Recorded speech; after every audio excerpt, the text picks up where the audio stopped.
Sergio Garcia was just brutal. On the clay in Barcelona, Guillermo Cañas facing Rafael Nadal, final of the Open Seed Goto Championship. Nadal looking for his 72nd straight victory on clay. Nadal far court here in the first set. Cañas can't get to the drop.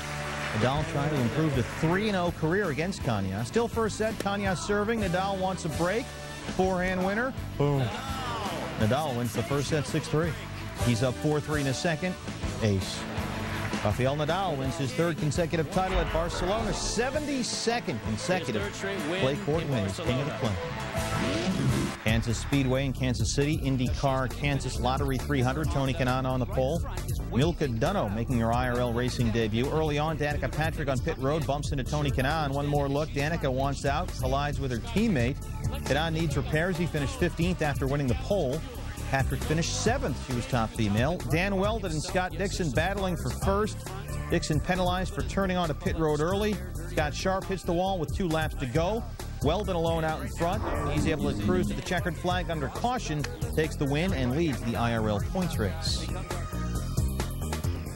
Well, that is going to do it for this Sports Center, but we do have a special 3-hour expanded edition of Sports Center coming up at 8 p.m. Eastern Time. There will be plenty of baseball. We'll summarize the NFL draft as well, so you don't want to miss that. That starts at 8 p.m. Eastern. In the meantime, we have baseball tonight on the way. John Kruk, Steve Phillips, and Carl Ravitch break down the day across the major leagues on a tragic day in St. Louis. All the latest from Busch Stadium coming up. Baseball tonight is next here on ESPN.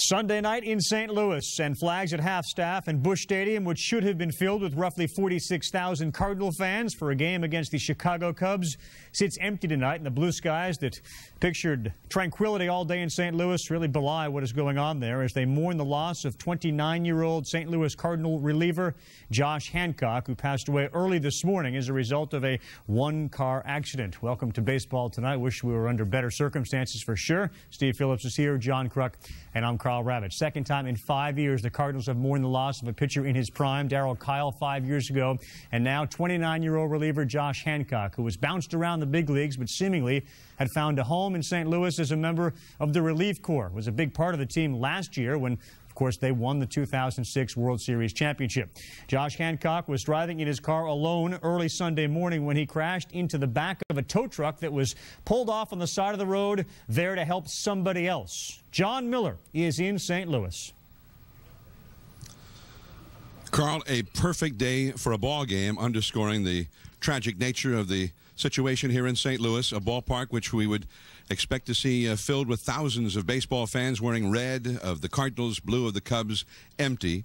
As fans arrived, some who perhaps had not known the circumstances, there were messages about the tragic loss in the Cardinals family, and some fans milled about outside wondering, well, our plans have gone awry, and others brought flowers and memorials to pay tribute to the fallen Cardinal, Josh Hancock.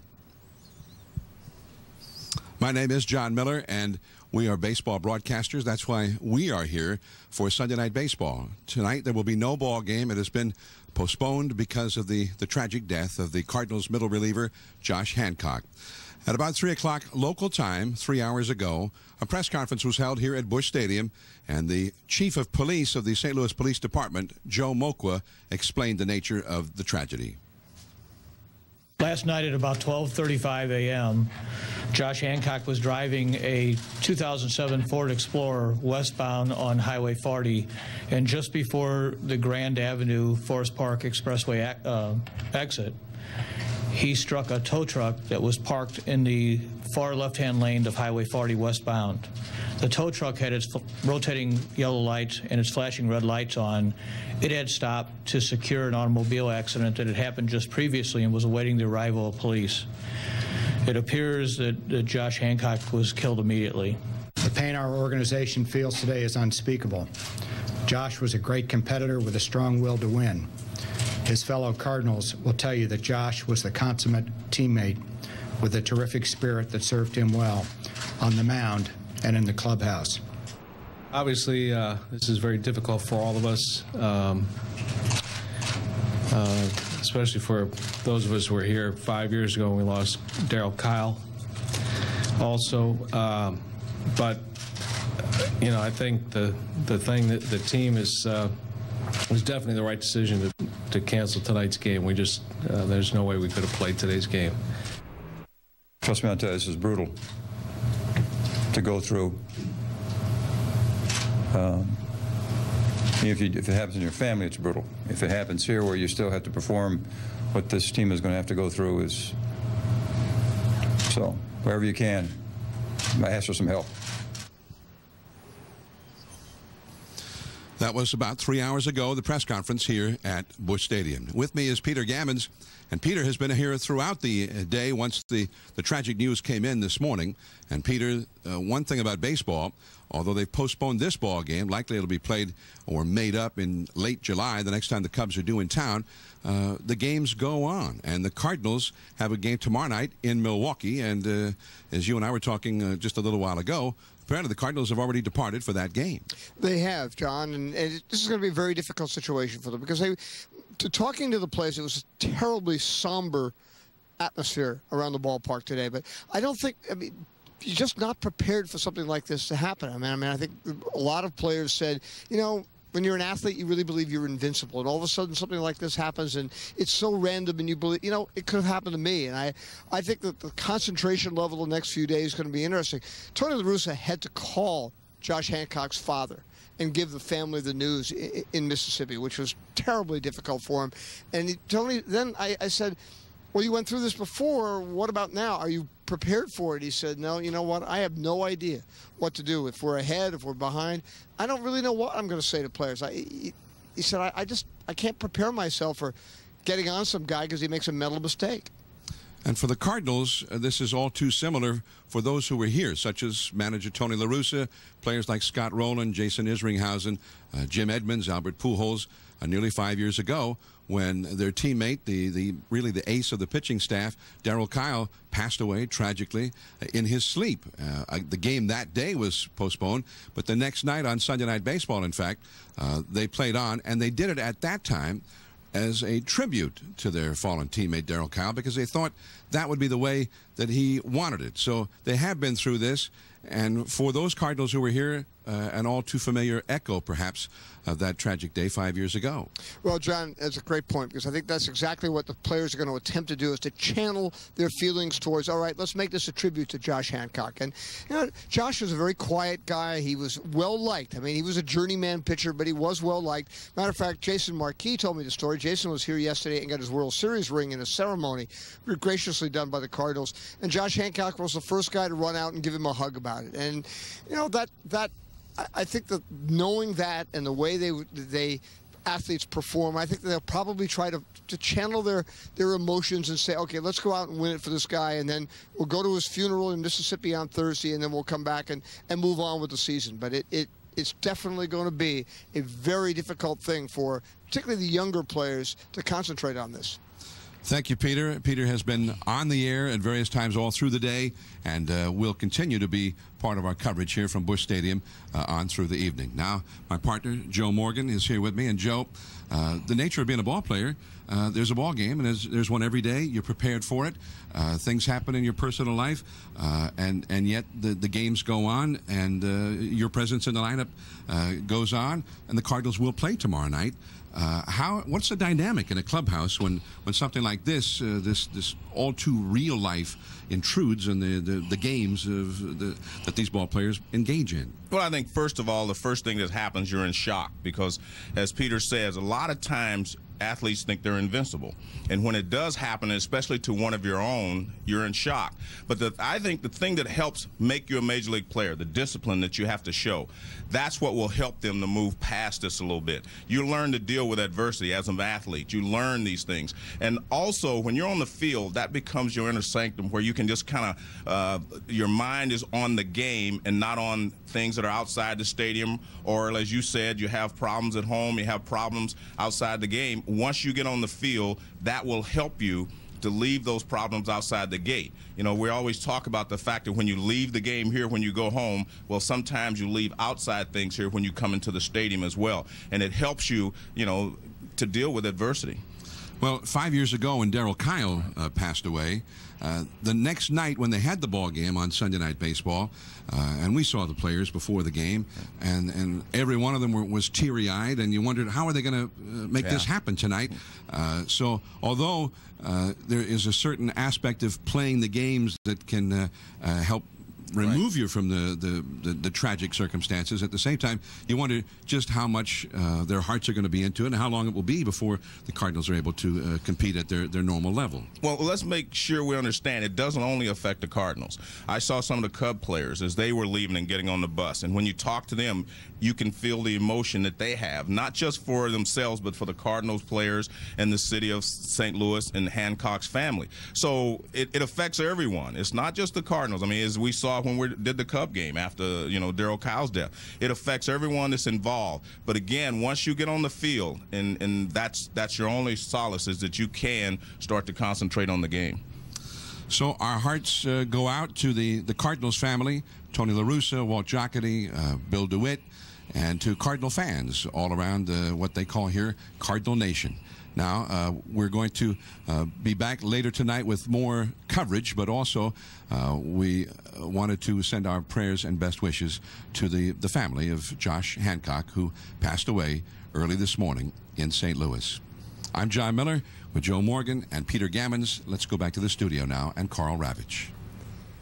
Hi, John. Thank you. You saw the game will be on at 7 Eastern tomorrow with the Cardinals wearing a patch with number 32 on it for Josh Hancock. The commissioner of baseball, of course, once owned the Brewers. They'll be in Milwaukee, and he said today all of baseball mourns the tragic and untimely death of St. Louis pitcher Josh Hancock. He was a fine young pitcher who played an important role on last year's World Series championship team. As for the other players that the Cardinals have, Braden Looper, of course, was a bullpen mate of Hancock's last year and now a starter for St. Louis. This has obviously been a very difficult time for me and the Cardinal family. Josh was he was a great teammate and a great friend to everybody. He was a key part of our success last year, winning the World Series, and the beginning of this year. Just 2 days ago, we were talking to the media and tried to explain to them every now and then that it's just a game here, and there's a lot more things that are important than baseball. And there's a pretty serious reminder right here. So, you know, yeah, you feel invincible at times, and something like this really brings you back down to earth. As for Hancock's career, he was released by the Reds after the 2005 season, partly because he was overweight, had about 17 extra pounds on him, went to St. Louis, shed the weight, and under Tony La Russa and Dave Duncan, he earned pitching time, he earned their respect, and very quickly became an integral part of this team. The 29-year-old native of Mississippi had been with the Cardinals organization since last season. He was a crucial part of the fabric of the team that surprised many by winning the 2006 World Series. A member of the bullpen, his role was undefined, but his significance cannot be understated. You know, to hear the anguish from his dad and mom, that's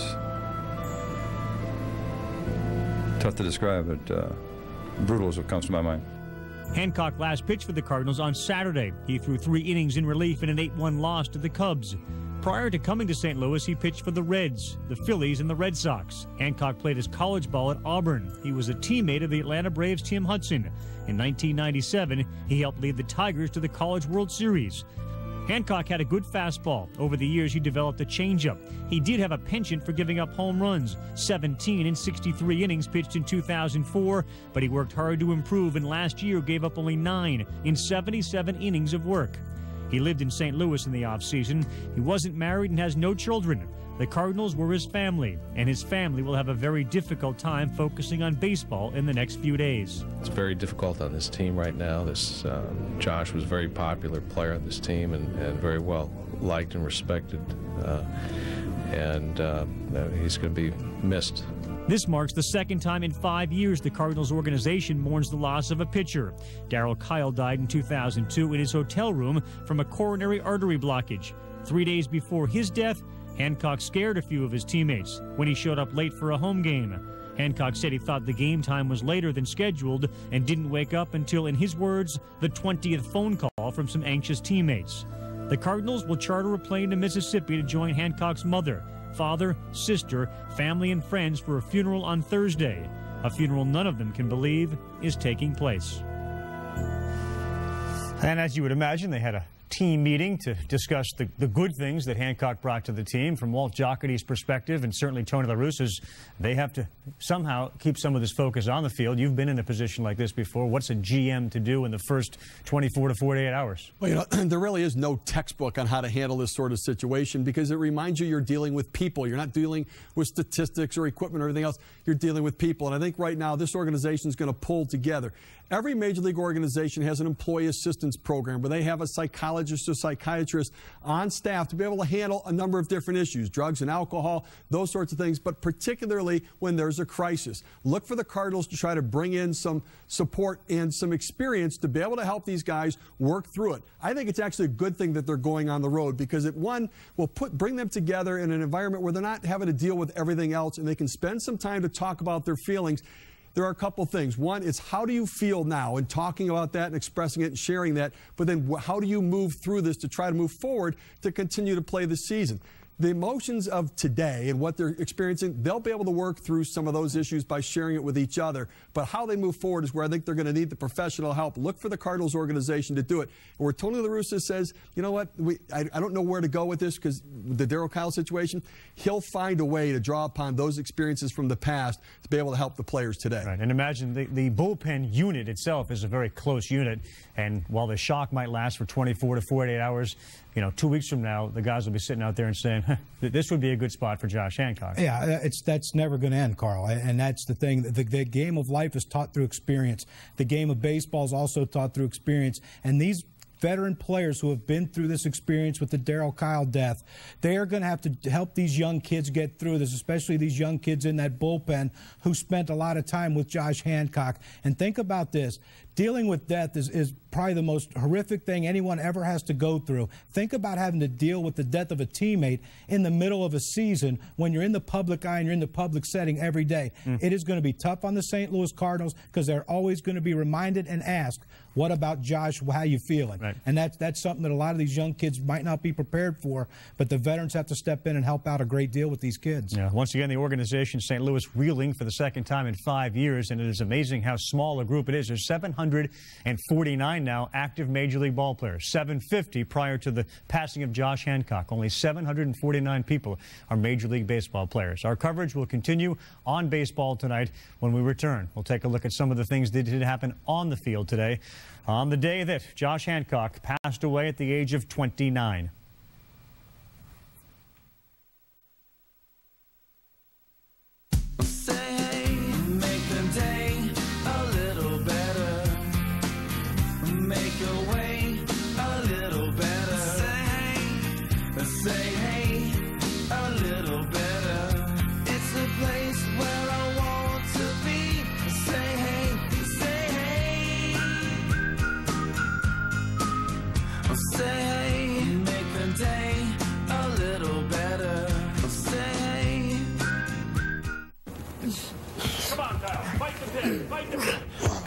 Wow, your skin feels soft. What? No, it's nice. There's no shame in soft skin. Old Spice Body Wash. You gelling? We're gelling. Gelling is something very compelling. We put two kinds of gel into Dr. Scholl's new and improved massaging gel insoles. Outrageous comfort guaranteed. We're gelling. You're not. You're not. Dr. Scholl's. All new. I've been seeing Carlos. You're lying. What? You always laugh like that when you're telling a lie. 4 all-new episodes. 4 Sundays in a row, leading to an explosive season finale. I am totally, hopelessly in love with 2 men. All-new Desperate Housewives tonight at 9/8 Central, followed by an all-new Brothers and Sisters only on ABC. As in all ballparks, a moment of silence was held in observation of the passing of Josh Hancock at Yankee Stadium. It was the Red Sox finishing off their series and really finishing off the Yankees for the last 2 weeks. Ortiz hit a home run into the upper deck. It was his 7th of the year. Chien-Ming Wang doesn't give up home runs. Well, hanging sinker will go that way. Ortiz knew it was gone right away. Julian Tavares walks Posada in the bottom of the 3rd with a 2-0 lead. He then walked Robinson Cano. The next batter is Doug Mankiewicz. And Tavares had this one go past Varitek, and the runners advance. Then Varitek tells Tavares that that's the wrong pitch there. A few pitches later, as rare as Wong giving up one, Mankiewicz hitting one. Well, that was the wrong pitch, too. Yes, it was. His 2nd of the year, and the Yankees have a 1-run lead at 3-2. Red Sox are down. 1 on for Alex Cora. Is Dustin Pedroia becoming part of the Red Sox lore for men replaced and not coming back soon? He may be. Cora's gotten some big hits this year, especially against the Yankees. 6 innings, 6 hits, 4 earned, and a K for Wong. Manny, who always seems to come to life against the Yankees, especially at Yankee Stadium. He goes deep, and it gives the Red Sox a 7-3 advantage. Now in the bottom of the 8th, Mike Timlin against Derek Jeter, swing and a drive. His 2nd home run of the year. The veterans and the general manager coming out in support of Joe Torre. A lot of talk about perhaps his job is in jeopardy. A-Rod came in a slump, had a couple of hits in this game, but there he grounds into a double play. He went 2 for 4 in the day.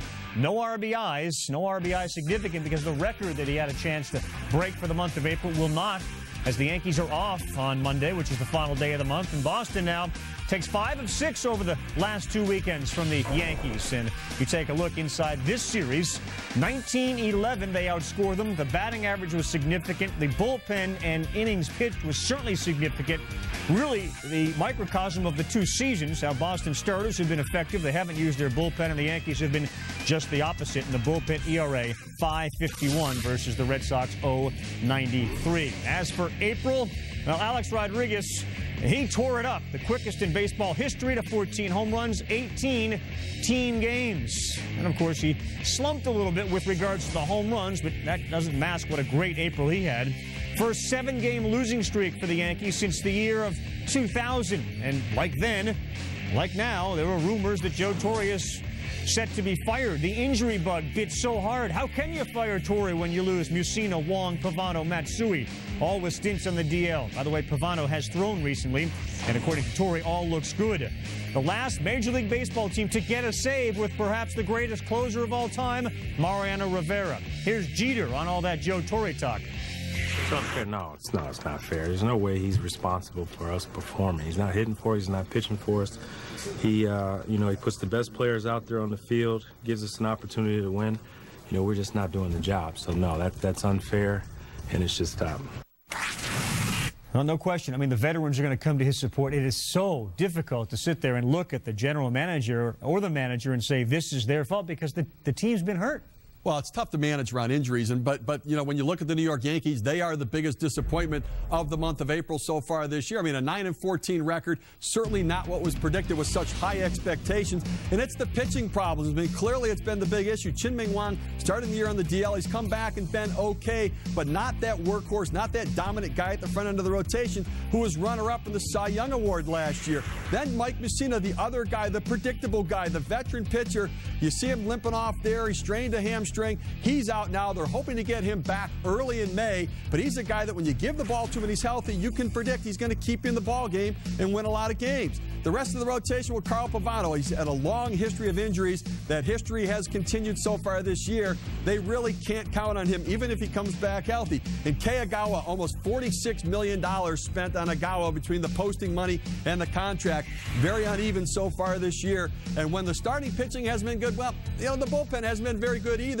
And that goes back to Mariano Rivera. He's not been able to get the cutter in on the hands of the left-handers. He has struggled, and the rest of the bullpen has struggled as well.